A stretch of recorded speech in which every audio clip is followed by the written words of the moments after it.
13 सरकारी अफसरों ने मिलके पूरे एक नहीं, दो नहीं, पूरे 3 साल तक शीतल का शोषण करते रहे, यानी कि उसके साथ उसका करते रहे। एंड शीतल जो है वो काफ़ी ज़्यादा मजबूर, और उसके मजबूरी का ही फ़ायदा इन 13 दरिंदों ने उठाया था। शीतल यहाँ पे कुछ भी नहीं कर पा रही थी, इसी वजह से जो है ये जो 13 दरिंदे थे उसका फ़ायदा 2 साल तक उठाते रहे। लेकिन वो कहते हैं ना, जब भगवान की लाठी पड़ती है तो वो लाठी का आवाज़ तो नहीं होता, लेकिन लगती बहुत ज़्यादा ज़ोरों से। कुछ ऐसा ही इस केस के अंदर हुआ था। ये बातें कुछ साल पुरानी 2017 की शहर में शीतल और राकेश रहते थे। एंड तो दरअसल होता क्या था कि जो राकेश है उसकी तबीयत बहुत ही ज़्यादा ख़राब चलती थी। एंड वहाँ के जो हॉस्पिटल्स होते हैं तो वो हॉस्पिटल का बिल जो है राकेश अफोर्ड नहीं कर पाता था। तो इसी कारण की वजह से कुछ दिनों में जो है शीतल एंड राकेश अपने गाँव बारा खुर्द नाम से एक गांव था, तो वहाँ पे अपने काका काकी के पास शिफ्ट हो जाते हैं। एंड वहाँ पे जो है वो 2-3 दिन रहते हैं। एंड उसके बाद एक दिन रात में क्या होता है कि जो राकेश होता है वो अचानक से कहीं पे गायब हो जाता है। एंड जो उसकी तबीयत है वो दिन ब दिन खराब होते ही जा रही थी।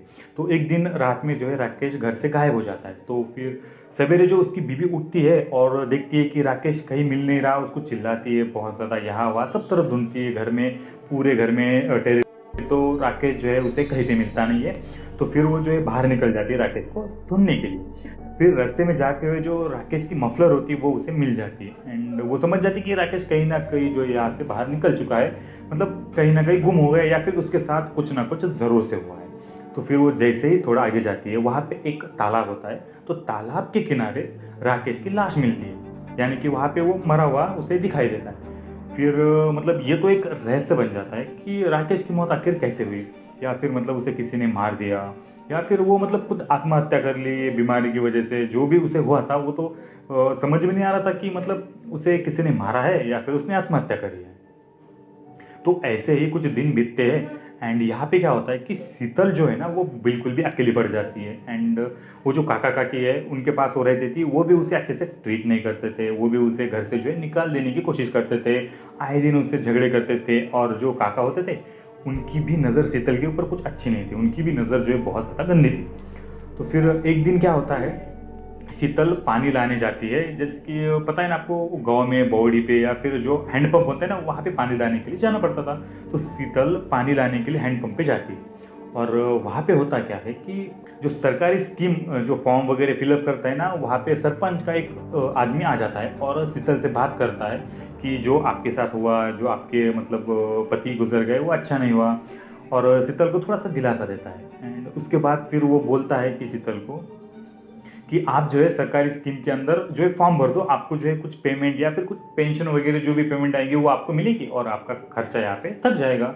तो शीतल भी ये बात को राज़ी हो जाती है। शीतल बोलती है ठीक है कि मैं आपको फॉर्म वो सब भर के फिलअप करके दे दूंगी। यहाँ पे जो है शीतल राज़ी हो जाती है। एंड फिर आता है नेक्स्ट डे।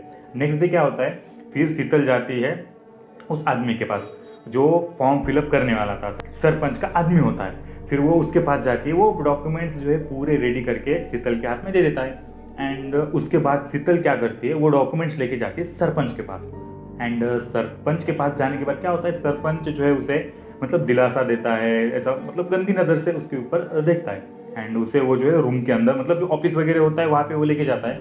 एंड शीतल को बोलता है कि ये जो फॉर्म है वो तो मैं फिलअप कर दूंगा, और आगे भी जो बड़े अफसर होते हैं उनको भी मैं ये फॉर्म भेज दूंगा, लेकिन इसकी जो है तुम्हें कीमत चुकानी पड़ेगी। एंड वो सरपंच का मतलब कीमत से मतलब था कि उसे उसके साथ जो है सोना पड़ेगा।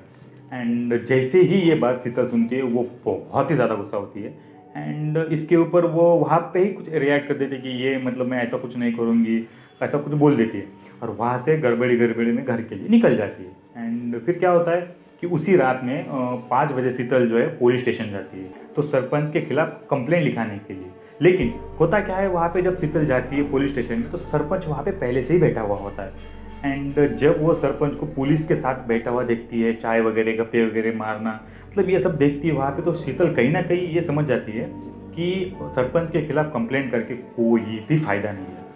एंड मगर कंप्लेंट करेंगे तो उल्टा हम ही फंसेंगे, क्योंकि वो जो बड़े आदमी थे। तो इसी वजह से शीतल क्या करती है, वहाँ से जो है घर को निकल आती है। वहाँ पे मतलब शीतल कंप्लेंट बिल्कुल भी नहीं करती है। लेकिन फिर क्या होता है कि ऐसे ही कुछ दिन गुजर जाते, एक दिन गुजर जाए, 2 दिन गुजर जाते हैं। जो राकेश ने सेविंग करके रखी थी वो भी पूरी खत्म होनी थी, वो भी अच्छी खासी सेविंग नहीं थी। जो भी मतलब उसने कमाया था वो उसी के मतलब उसी के लिए खर्च हो जाता था हॉस्पिटल में। तो शीतल के पास ना घर में खाना बचा था, और जो काका काकी थे वो उसे बिल्कुल भी सपोर्ट नहीं करते थे। वो तो उल्टा चाहते थे कि शीतल घर से निकल जाए।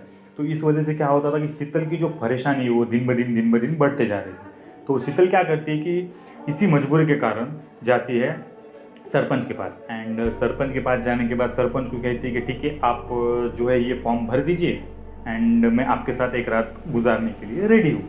तो फिर क्या होता है कि शीतल जो है उसके साथ तो सो जाती है। एंड सरपंच जो है वो उसकी फाइल लेके, मतलब जो बड़ा अफसर होता है सरपंच के ऊपर, उसके पास वो भेज देता है। फिर शीतल वहाँ से घर आ जाती है। तो फिर उसके बाद 2-3 दिनों बाद क्या होता है कि शीतल जो है फिर से सरपंच के पास जाती है एंड सरपंच जी को पूछती है कि आपको जो मैंने फाइल दी थी वो हुआ कि नहीं, मेरी पेंशन का जो काम था, जो पेमेंट मुझे मिलने वाली थी, उसका कुछ हुआ कि नहीं हुआ। तो सरपंच बोलता है कि देखो, ये जो सरकारी काम होते हैं ये तो बिना पैसे के हो नहीं सकते एंड इसके लिए पैसा लगता है, और रही बात तुम्हारे पास तो पैसा है ही नहीं।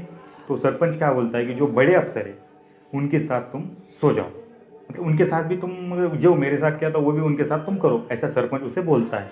फिर जो है यहाँ पे भी शीतल शॉक हो जाती है कि उसे समझ नहीं आता कि करे तो करे क्या। तो यहाँ पे शीतल की मजबूरी यही थी कि उसे खाने पीने के लिए, कुछ भी करने के लिए पैसे नहीं। तो मजबूरी के कारण शीतल वो अफसर के साथ भी सोती है। एंड ऐसे करते करते ही 1 नहीं, 2 नहीं, 3 नहीं, पूरे 13 अफसरों के साथ शीतल जो है सोती है। और ये जो सिलसिला है पूरे 2 साल तक चलते रहता है।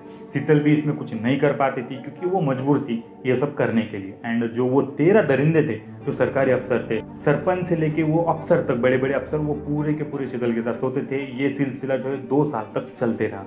और एक दिन क्या होता है कि शीतल जो है बहुत ज़्यादा बीमार पड़ती है। एंड बीमार पड़ने के बाद शीतल क्या करती है कि सिंपली हॉस्पिटल में चली जाती है। एंड हॉस्पिटल में जाने के बाद शीतल जो है बहुत ज़्यादा बीमार थी। तो जो हॉस्पिटल वगैरह मतलब डॉक्टर्स होते हैं वो उसकी ब्लड टेस्ट करते हैं। एंड ब्लड टेस्ट में शीतल को ये पता चलता है कि वो HIV पॉजिटिव है। एंड जब ये शीतल को पता चलता है तो वो बहुत ही ज़्यादा शॉक होती है कि ये उसे बीमारी आखिर हुई कैसे, क्या कैसे हुआ था, ये तो कुछ पता नहीं चलता। लेकिन फिर उसके बाद क्या होता है कि शीतल भागते भागते वो सरपंच के पास जाती है कि सरपंच जी, ये है मेरी रिपोर्ट, और ऐसा ऐसा कुछ मुझे हुआ है। एंड जैसे ही वो सरपंच जो रिपोर्ट से वो देखता है तो वो पूरा हक्का बक्का हो जाता है कि यार इसे HIV था, इसके साथ तो हम जो गलत काम थे वो करते थे, शायद कहीं हमें भी ना हुआ हो। तो ये सब जानने के लिए वो क्या करता है, सरपंच शीतल को लेके सिटी में चले जाता है, बड़े हॉस्पिटल में। एंड वो अकेला नहीं जाता, जितने भी अफसर, वो जो 13 अफसर थे वो शीतल के साथ सोए थे, वो सबको लेके जाता है हॉस्पिटल में। एंड सबका जो है DNA टेस्ट करवाया जाता है। एंड जैसे ही DNA टेस्ट आता है, पूरे के पूरे जो अफसर थे, दरिंदे थे, वो पूरे मतलब हैरान हो जाते हैं कि सबके सब जो है HIV पॉजिटिव हो जाते हैं। एंड यहाँ पे जब वो HIV पॉजिटिव हो जाते हैं तो फिर जो है वो जो डॉक्टर होता है ये सब कुछ समझ जाता है इस केस के बारे में, यानी कि ये इन जो 13 ऑफिसर थे इन्होंने मिलके ये औरत जो है शीतल के साथ मतलब कुछ गलत किया है। तो ये सब जान के वो जो है डॉक्टर पुलिस को बुला लेता है। एंड पुलिस को जो है शीतल भी सब कुछ सच सच बता देती कि 2 साल तक ये 13 दरिंदों ने उसके साथ क्या क्या किया था, उसके मजबूरी का किस तरीके से फ़ायदा उठाया था। एंड जब शीतल पुलिस को ये सब बता देती है तो पुलिस भी उन सबको जो है अरेस्ट कर लेती है एंड उन्हें भी जेल हो जाती है। लेकिन यहाँ पे मतलब अच्छी बात ये होती है कि शीतल को यहाँ पे कुछ करना भी नहीं पड़ा।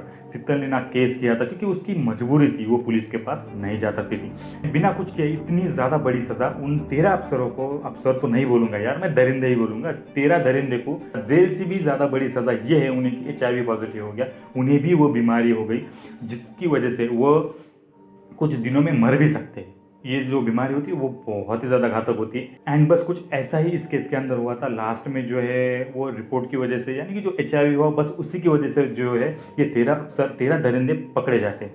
एंड कहीं ना कहीं मुझे ये भी लगता है कि जो उसके पति की मौत हो गई थी एंड वो बीमार रहता था ना, तो बस कहीं ना कहीं यही कारण, उसे भी HIV हो गया था, बस इसी कारण की वजह से जो है उसकी भी मौत हो जाती है। तो सो गाइस, ये था आज का हमारा वीडियो। तो आई होप, उम्मीद करता हूँ कि इस वीडियो में से आपको कुछ सीखने के लिए मिला होगा। तो फिर चलो मिलते हैं नेक्स्ट वीडियो में।